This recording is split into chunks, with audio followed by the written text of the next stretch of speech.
السلام علیکم ورحمۃ اللہ وبرکاتہ۔ بسم اللہ الرحمن الرحیم۔ امام بخاری ریسرچ اکیڈمی علی گڑھ سے شائع ہونے والے ہفت روزہ الجمعہ میگزین 3 محرم الحرام 1448 ہجری مطابق 19 جون 2026 کے مضامین کی آڈیو ریکارڈنگ پیش خدمت ہے۔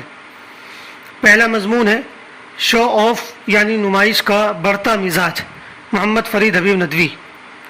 نمائش ایک اخلاقی برائی ہے۔ یہ برائی پہلے زمانوں میں بھی موجود تھی، لیکن ہمارے زمانے میں کچھ زیادہ ہی بڑھ گئی ہے۔ شو آف یا نمائش سے مراد اپنی دولت، لباس، رہائش، گاڑی، کھانے، تقریبات، علم یا حیثیت کو اس انداز سے پیش کرنا ہے کہ دوسروں پر اپنی برتری ثابت ہو۔ ایسا شخص لوگوں پر دھاک بٹھانے، اپنی بڑائی جتانے اور انہیں متاثر کرنے کے لیے ایسی حرکت کرتا ہے۔ چنانچہ اس مقصد کے لیے وہ کبھی کبھی فضول خرچی اور پیسے کی بربادی بھی کرتا ہے۔ قرآن و حدیث میں اس کی بڑی مذمت کی گئی ہے اور اس سے منع کیا گیا ہے۔ یہ جگہ ارشاد فرمایا گیا وَلَا تُسْرِفُوا إِنَّ اللَّهَ لَا يُحِبُّ الْمُسْرِفِينَ کہ فضول خرچی نہ کرو، بے شک اللہ فضول خرچی کرنے والوں کو پسند نہیں کرتا۔ سورہ انعام آیت نمبر 141۔ ایک جگہ فرمایا وَلَا تَمْشِ فِي الْأَرْضِ مَرَحًا زمین میں اکڑ کر نہ چلو، سورہ اسراء آیت نمبر 37۔ آج کل بہت سے لوگ بائک یا کار کو جو ایسے غلط انداز سے ڈرائیو کرتے ہیں کہ قریب والے گھبرا جاتے ہیں، یہ بھی اکڑ کر چلنے میں شامل ہے۔ ایک حدیث میں نبی کریم صلی اللہ علیہ وسلم نے فرمایا ایک شخص عمدہ لباس پہن کر، بال سنوار کر اتراتا ہوا چل رہا تھا اور اپنے آپ پر فخر کر رہا تھا، اللہ تعالیٰ نے اسے زمین میں دھسا دیا۔ بخاری حدیث نمبر 5789 اور مسلم حدیث نمبر 2088۔ ایک دوسری حدیث میں آپ علیہ السلام نے فرمایا جو شخص دنیا میں شہرت اور نمائش کا لباس پہنے گا، اللہ تعالیٰ قیامت کے دن اسے ذلت کا لباس پہنائے گا۔ سنن ابی داؤد حدیث نمبر 4029۔ ہمارے زمانے میں شو آف کا یہ مزاج بڑھتا ہی جا رہا ہے۔ خاص طور پر آپ دیکھیں گے کہ جن لوگوں کے پاس نئی نئی دولت آتی ہے ان میں یہ مزاج زیادہ ہوتا ہے۔ پھر شہروں کے مقابلے میں دیہاتوں میں یہ بیماری زیادہ نظر آتی ہے۔ سوشل میڈیائی کلچر نے اس چیز کو اور زیادہ بڑھاوا دے دیا ہے۔ اس کا مطلب یہ نہیں کہ انسان اچھی چیزیں حاصل ہی نہ کرے یا دولت ہی نہ کمائے، بالکل نہیں۔ اسلام نے تو دولت کمانے اور عمدہ چیزیں حاصل کرنے کی ترغیب دی ہے، بلکہ مراد یہ ہے کہ انسان کے ذہن میں دوسروں کو متاثر کرنے یا اپنی بڑائی جتانے کا احساس نہیں ہونا چاہیے۔ تو در حقیقت نمائش کا تعلق اصلاً انسان کی نیت اور اندرونی احساس سے ہے۔ یہی اندرونی احساس کبھی کبھی ظاہری شکل لے لیتا ہے۔ مثال کے طور پر آپ کے پاس بھی ایک لگژری گاڑی ہے، لیکن آپ کے اندر نمائش کا بالکل جذبہ نہیں، جبکہ آپ کے پڑوسی کے پاس بھی وہی گاڑی ہے مگر یہ مزاج اس میں موجود ہے۔ تو اصل چیز تو دل کا جذبہ ہے، لیکن عموماً جن لوگوں میں نمائش کا یہ جذبہ ہوتا ہے وہ اپنی حرکتوں سے موقع بموقع اس کا اظہار بھی کرتے رہتے ہیں۔ نمائش سے بھی بدترین ایک چیز اور ہے جسے جھوٹی نمائش کہا جاتا ہے۔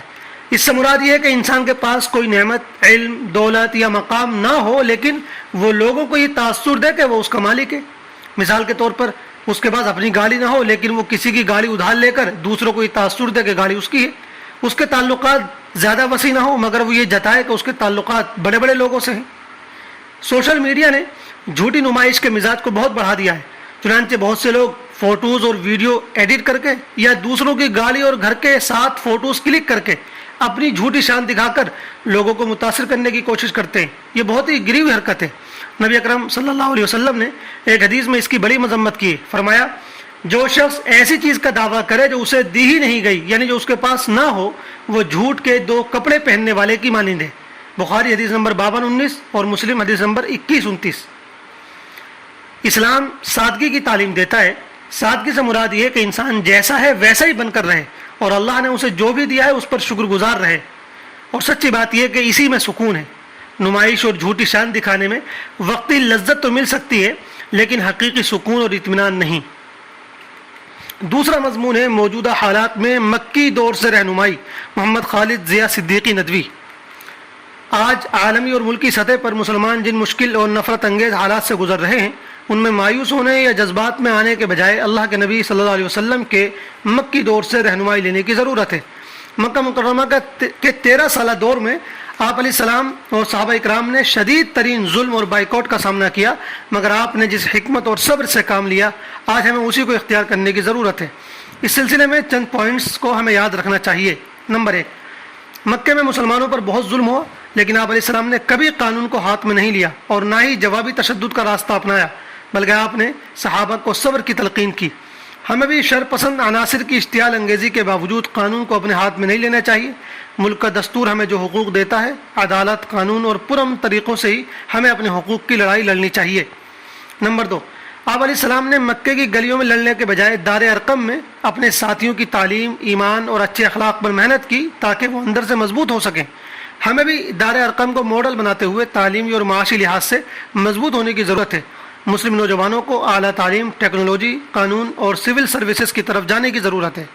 نمبر 3، مکے کے لوگ آپ صلی اللہ علیہ وسلم کے دین کے دشمن تھے، لیکن اس کے باوجود وہ آپ کے اخلاق کے دیوانے تھے۔ وہ آپ کو صادق اور امین کہتے تھے اور اپنی امانتیں آپ ہی کے پاس رکھتے تھے۔ ہمیں بھی نفرت کو ختم کرنے کے لیے اپنے ارد گرد رہنے والے غیر مسلم بھائیوں کے ساتھ خوش اخلاقی، ہمدردی اور محبت سے پیش آنا ہوگا، اور پانی، بجلی، صحت، صفائی اور تعلیم جیسے مشترکہ سماجی مسائل پر سب کے ساتھ مل کر کام کرنا ہوگا۔ نمبر 4، جب مکے میں حالات بہت خراب ہوئے تو آپ صلی اللہ علیہ وسلم خاموش بیٹھ کر مایوس نہیں ہوئے، بلکہ آپ نے مسلمانوں کو حبشہ بھیجا، طائف کا سفر کیا اور متبادل راستے تلاش کیے۔ آپ کے اس طرز عمل سے ہمیں سبق ملتا ہے کہ حالات چاہے جیسے ہوں ہمیں مایوس نہیں ہونا چاہیے۔ ہمیں ملک کے انصاف پسند اور امن پسند غیر مسلم بھائیوں کے ساتھ مل کر ملک کی ترقی اور امن کے لیے کام کرنا چاہیے، اور ملک کے اندر موجود سیکولر اور انصاف پسند طبقے کے ساتھ مل کر انسانیت اور انصاف کے اصولوں پر اتحاد قائم کرنا چاہیے۔ خلاصہ یہ کہ جب حالات موافق نہ ہوں تو لڑنے یا گھبرانے کے بجائے تعلیم، اچھے اخلاق، خدمت خلق، آپسی اتحاد اور قانون کے دائرے میں رہ کر خاموشی سے خود کو مضبوط کرنا چاہیے، کیونکہ اندھیرے سے اجالے کی طرف اور مایوسی سے امید کی طرف نکلنے کا نبوی راستہ یہی ہے۔ تیسرا مضمون ہے نیا اسلامی سال 1448 ہجری، محمد فرید حبیب ندوی۔ اس وقت دنیا میں 2 کیلنڈر سب سے زیادہ رائج ہیں، ایک عیسوی کیلنڈر اور دوسرا ہجری یا اسلامی۔ عیسوی کیلنڈر سورج کے نظام پر مبنی ہے، جبکہ ہجری کیلنڈر کا دار و مدار چاند پر ہے۔ اسلام نے ہمیں آزادی دی ہے کہ ہم سورج اور چاند دونوں کے مطابق کیلنڈر استعمال کر سکتے ہیں، البتہ یہ لازم کر دیا ہے کہ ہم چاند کے حساب پر مبنی کیلنڈر کو بالکل ترک نہ کر دیں، اس لیے کہ ہماری عبادتوں کا دار و مدار چاند کی تاریخوں پر ہی مبنی ہوتا ہے۔ عیسوی کیلنڈر کی شروعات حضرت عیسیٰ علیہ السلام کی پیدائش پر مانی جاتی ہے، جبکہ اسلامی کیلنڈر کی بنیاد واقعہ ہجرت پر ہے۔ اس کی تفصیل یہ ہے کہ حضور صلی اللہ علیہ وسلم اور حضرت ابوبکر رضی اللہ عنہ کے دور میں مسلمانوں کا اپنا کوئی الگ کیلنڈر نہ تھا، بلکہ وہ انہی کیلنڈرز کا استعمال کرتے تھے جو اس وقت عرب میں رائج تھے۔ حضرت عمر کے دور میں طے ہوا کہ اپنا مستقل کیلنڈر تشکیل دیا جائے۔ اب سوال پیدا ہوا کہ کس سال کو پہلا اسلامی سال مانا جائے۔ لوگوں نے الگ الگ جواب دیے۔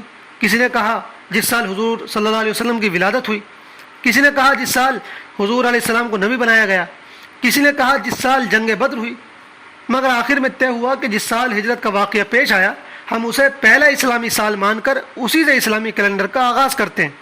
اسی لیے اس اسلامی کیلنڈر کو ہجری کیلنڈر کہا جاتا ہے، اور اس اعتبار سے آج واقعہ ہجرت کو 1447 سال پورے ہو گئے اور 1448واں سال لگ گیا۔ اسلامی سال کا پہلا مہینہ محرم الحرام ہوتا ہے۔ اس مہینے کی بڑی فضیلت ہے۔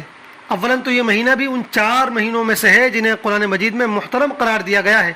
فرمایا منہا اربعۃ حرم، کہ ان میں 4 مہینے محترم ہیں۔ سورہ توبہ آیت نمبر 36۔